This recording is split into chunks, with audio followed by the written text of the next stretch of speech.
누구든지 다 전도를 원하거든요. 그리고 이제 선교를 해야 되는데 이 시작이 어떻게 되었는지 우리가 오늘은 살펴보도록 하겠습니다. 사도행전 1장 1절부터 8절까지를 우리가 같이 봤는데요. 자, 예수님께서 우리에게 주신 마지막 언약이 뭐냐? 이게 어떻게 보면 예수님께서 마지막 강단이거든요. 우리에게 주신 마지막 언약이에요. 그러면 마지막에 예수님께서 우리를 떠나실 때에 뭐 얘기하겠습니까? 사람이 죽을 때 예언할 때 뭐 얘기하겠어요? 중요한 걸 얘기하겠죠. 제일 중요한 거. 그러면 이때 제일 중요한 걸 얘기한 거죠. 마지막 언약입니다. 그게 바로 그리스도로 완전히 결론난 사람들에게 한 거예요. 사도행전 1장 먼저 쓴 글에는. 그래서 정말 예수님께서 십자가에서 다 끝내버렸잖아요. 다 이루었다고 그랬잖아요.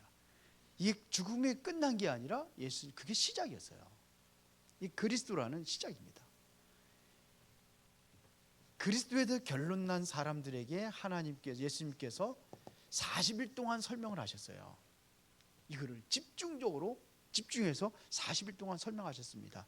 이게 바로 하나님의 나라입니다. 그리스도. 우리가 확실한 답을 가져야 되겠죠. 이게 답이죠. 답을 가지고 이것이 되어진 사람에게 하나님의 나라가 이루어지고 또 이거를 체험한 사람이 그 일을 감당하는 거겠죠. 나라를 이루겠죠. 이거를 40일 동안 설명한 겁니다. 그러면은 어떻게 해야 될 것인가를 방법을 얘기했는데 바로 사도행전 1장 8절이 방법입니다. 어떻게 해야 되느냐 이거죠. 전도와 선교는 내 힘과 내 능력으로 하는 게 아니라는 얘기죠. 이것은 바로 하나님께서 이거 할 수 있도록 능력을 주시겠다는 얘기입니다. 여기서는 잘 모르는데 이 능력을 왜 필요하느냐? 영적 싸움 싸워야 되거든요. 현장에는 완전히 흑암에 잡혀 있거든요. 전도한다는 것은 바로 그 사람을 완전히 사단의 손에서 빼내는 거거든요. 그러니까 뭐가 필요해요? 영적인 힘이 필요하죠. 그래서 이 능력을 주셔서 하나님께서 스스로 하시겠다는 겁니다. 이게 전부 다 마지막 언약입니다. 그리스도, 하나님의 나라, 성령 충만. 이게 어떻게 보면은 이게 성경 전체의 요약이라고 봐도 돼요. 이게 그리스도가 왜 오셨습니까? 예수님께서 말씀하셨죠. 성경 전체가 뭘 기록하고 있느냐? 요한복음 5장 39절에 기록되어 있어요. 이 성경 전체가 바로 나를 얘기하고 있다는 거예요. 그럼 예수님이 누굽니까? 그리스도라는 걸 얘기하는 겁니다. 그러면 예수님께서 시작 메시지 첫 메시지가 뭐냐면 회개하라 천국이 가까우니 이거 제일 먼저 얘기했어요. 천국에 대해서 천국 복음부터 전파했습니다. 예수님이. 그리고 나서도 마지막에도 뭐예요? 하나님의 나라. 이게 못 누리니까. 이게 세상은 점점 험악한 세상이 되어가는 이유가 뭐냐면 그리스도로 답을 내리지 못하니까는 세상이 아직도 사단의 배경 속에 있기 때문에 그렇게 되는 거예요. 그래서 지금도 우크라이나 전쟁이라든지 지금 이스라엘 전쟁이라든지 지금 심각하잖아요. 이란하고 이렇게도 전쟁이 지금 위기 상황이 있으니까 완전히 그게 전 세계에 다 영향 가잖아요. 그렇죠? 그러니까 주식이 완전히 폭락되고 기름값 오르고 그러니까 이게 전 세계 영향 다 가는 거예요. 이게 지금 누구 역사냐 이거죠. 그래서 성경은 말하고 있잖아요. 정사와 권세와 이 어둠의 세상 주관자들 하늘의 악한 영들이 그렇게 움직이고 있다는 거예요. 그럼 우리가 정말 이게 필요한 거예요. 이게 마지막 언약이요. 이게 바로 전도와 선교의 시작이 바로 여기부터 시작된 겁니다. 그래서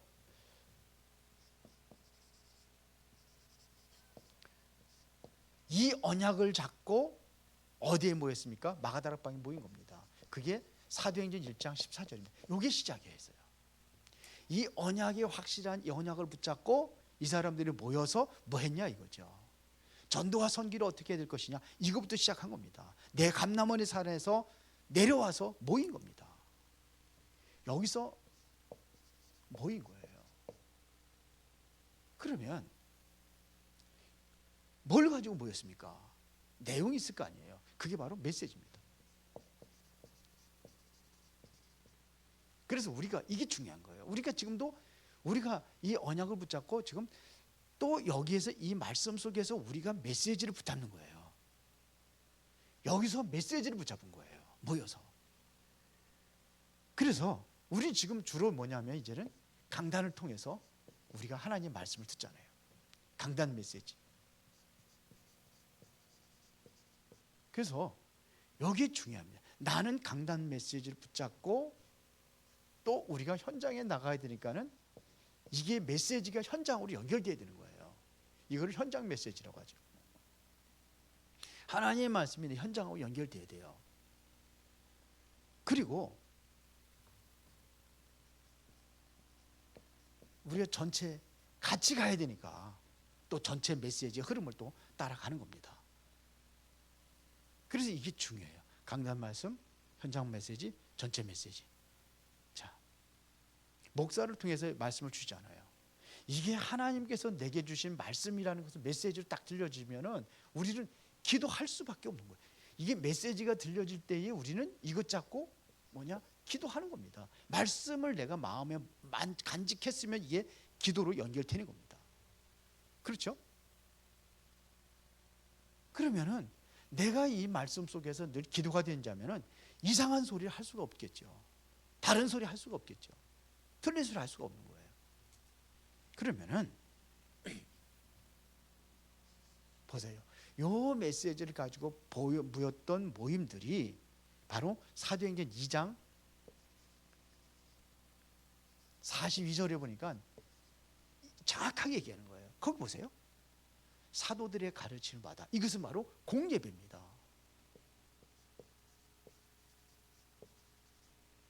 사도들의 가르침을 받아 그랬어요. 이게 예배에 집중하는 겁니다.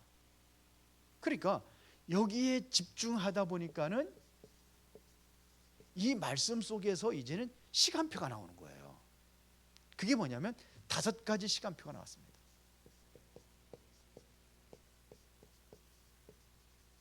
5가지 시간표.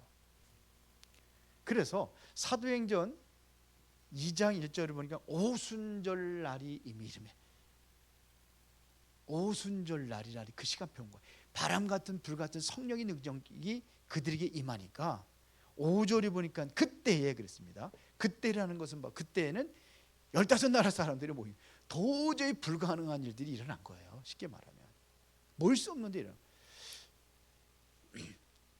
요번에 그 세계 선교대 이제 갔다 왔는데, 이야 너무 많이 모였어요. 거기 본당하고 1층하고 그 다음에 C동, A동, G동 할 것들 전부 다 찼어요. 어디까지 찼냐? 거기 카페 만드는 카페 크거든요. 거기도 카페로 운영을 못했어요. 거기까지 다 의자 놓고 다 거기까지도 전부 다 그냥 메시지. 이게 그것도 세계적으로 오잖아요. 선교사들 다 오고 막 또 현지의 목회자들도 오고. 이게 저는 그래서 뭐 잘 많이 모이지만 이번에 제일 많이 모였다 그러더라고요. 엄청 모였어요. 우리 교회 가면은 옛날보다 모이는 숫자가 우리 교회는 안 가거든요. 겨우 달랑 저하고 뭐 2사람 더 갔는데, 3사람이 2사람 더 간 것 같은데, 이제 점점 떨어질 것 같은데 안 그래요. 더 많이 모여요. 그래서 이건 제가 느끼는 하나님이 하셨구나 이런 생각이 들어요. 이거 하나님이 하신 거예요. 하나님이 하셨어요. 그래서 그 서평에서 나오려면요, 차들 막 길이 없으니까 아니에요. 길까지 쫙 대놓고. 요번에 제가 아주 점심 먹으러 갔다가 차 대려면 혼나. 아침에 일찍 가가지고서는 뭐 차 대는데 여유가 있었는데. 그렇습니다. 그러니까 보세요. 또 18절에 보면 그때 이게 언제냐면 사도 베드로가요 진짜 한 메시지 정확하게 얘기하잖아요. 이것 요엘서 2장 28절에 그 성령의 역사에 대한 약속한 것이 이것이 지금 성취됐다는 거죠. 성취된 메시지를 얘기하는 거예요. 자, 41절에 보니까는 어떻게 했습니까? 이 날에 신도의 수가 3천이나 되더라. 지금 그 말을 받은 사람들이 세례를 받으니 이 날에 신도의 수가 3천이나 되더라. 3천 명이 모인 겁니다. 3천 명이 모였어요. 자, 그러면서 2장 46절에 보니까 날마다 역사. 이게 그냥 뭐 이날에 뭐 그때에 이게 아니라 여기는 아예 날마다 역사를. 날마다 마음을 같이하여 모이기를 힘썼다 그랬어요. 그럴 때 뭐 일어납니까? 이게 모든 현장으로 연결되는 거예요. 이 현장으로 연결된 겁니다. 이게 날마다 이게 현장입니다. 집에 있든지 교회에 있든지 성전에 있든지 이게 시간표인 거예요. 그래서 예배가 중요합니다. 그래서 2장 42절에 보니까 봅시다. 사도들의 가르침을 받아 어떤 얘기 말을 강단한 얘기죠. 이 말씀 가지고 교제했습니다. 교제, 성도들 간의 교제. 그리고 떡을 떼었다 그랬어요. 떡이라는 것은 이것은 말씀을 떼었다는 거거든요. 이게 포럼을 얘기하는 겁니다.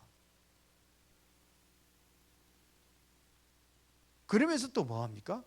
오로지 기도에 힘쓰니라 하잖아요. 그러니까 보세요. 강단 잡고 교제하고 떡을 떼고 또 기도하고 오로지 기도에 힘쓰니라. 이게 그러니까 이 예배 중심으로 해가지고 이게 이렇게 일어난 거예요. 그래서 이런 5가지 시간표가 왔다는 겁니다. 그래서 보세요. 그러니까 보세요. 모든 현장들은 완전히 변화가 일어나는데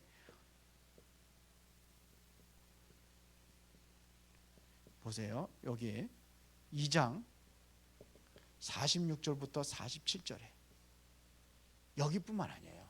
4장 4절에 보니까 여기는 남자만 5천 명이라고 그랬어요. 남자만 5천 명이 영접하고 이런 역사들이 일어났어요. 자,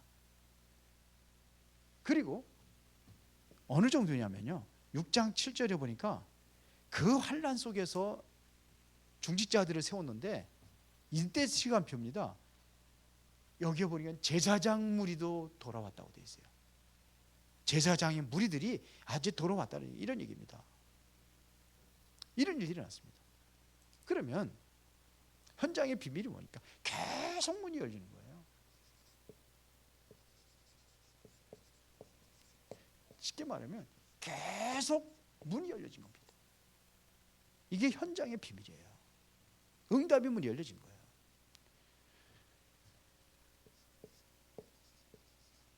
(13장 1절부터 4절에) 보니까 이게 바람 같은 불 같은 성령의 능력이 이들에게 임할 때에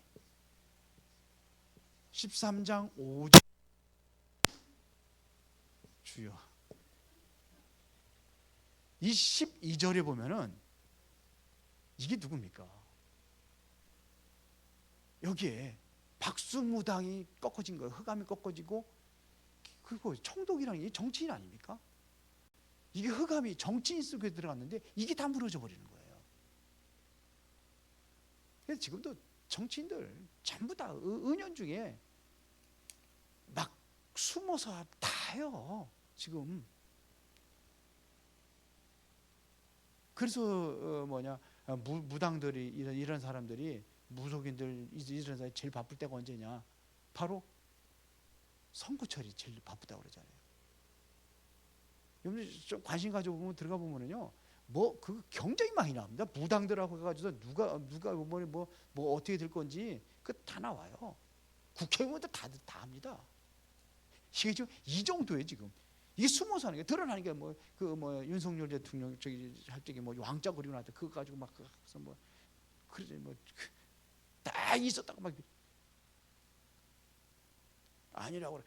이게 조금 드러나는 거, 슬쩍슬쩍 드러나는 것도 있지만서도 안 드러나는 게 굉장히 많아요. 숨어 산단 말이에요. 이 정도에 지금요. 사도행 16장 6절부터 10절에 보세요. 6절부터 10절에 뭐 했냐 이거죠. 문이 막혔을 때 얼마나 기도를 했는지 환상이 볼 정도로 기도를 한 거예요. 이때에 어떤 현장이 일어나냐면 16장 16절부터 18절에 보니까 뭐예요? 저만의 귀신 들린 자가, 이 귀신 들린 자가 온 동네를 완전히 사로잡고 있어요. 이렇게 돼버린 겁니다 지금. 보세요. 이 정도 아니잖아요. 여기에 보면은 또 감옥에 가지도 역사 일어나잖아요. 바울이 감옥에 갔지, 여기 역사 일어난 겁니다. 감옥을 완전히 뒤집어 버렸어요. 막 몽문이 열려지고 막 그런 일이 났다니까요. 근데 바울은 안 나갔어요. 그래서 간수를 완전히, 그 가정을 완전히 변화시키고 그 가정을 완전히 구원시키고 이런 일이 일어났습니다. 그리고 사도행전 19장 1절부터 7절에 이게 두란노 운동이 일어나기 전에, 바울이 로마로 가기 이전에 뭐부터 했는지를 우리가 봐야 됩니다. 이게 뭐냐면 사도행전 1장 1절부터 2장 1절부터 4절에 바람 같은 불 같은 성령의 능력을 이 사람들이 재현한 거예요. 이러고 나서 완전히 두란노를 완전히 뒤집어 버린 겁니다. 에베소를 뒤집어 버린 거예요. 두란노 운동을 통해 에베소를 완전히 뒤집어 버렸어요. 그리고 뭐냐? 어디까지 갈 걸 얘기했냐면 사도행전 19장 21절에 바울이 품은 게 뭐예요? 로마예요. 이렇게 들어간 겁니다. 그래서 결론을 내리면은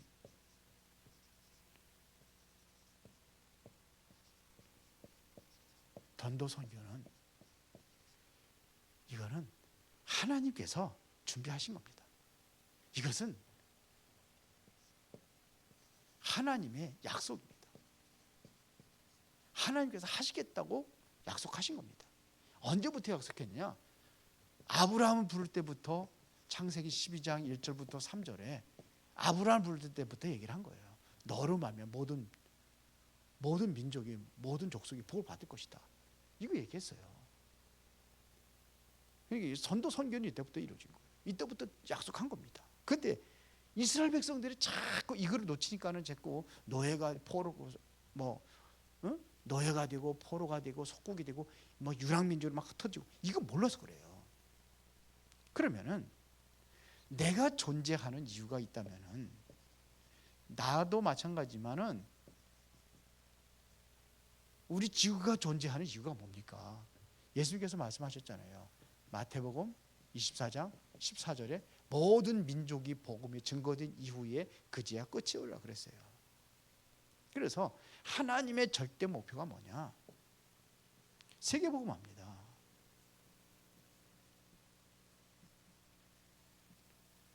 그래서 마태복음 28장 16절부터 20절에 모든 족속을 하여 제자를 삼아라. 마가복음 16장 15절부터 20절에 만민에게로 가라. 그렇잖아요. 사도행전 1장 8절에 보니까 땅끝까지 가라. 이게 바로 하나님의 절대 목표예요. 그리고 여기다 우리가 방향 맞추고 가는 겁니다. 하나님이 하시는 거죠. 기도하겠습니다. 전능하시고 살아계신 아버지 하나님, 이제 선교대회도 마치고 우리가 다시 한번 전도와 선교에 대한 마음을 담고 기도하며 그렇게 인도받는 은혜로운 교회가 되기를 원합니다. 우리 중직자들을 축복하여 주시고 모든 성도들을 축복하여 주옵소서. 예수 그리스도 이름으로 기도드리옵나이다. 아멘.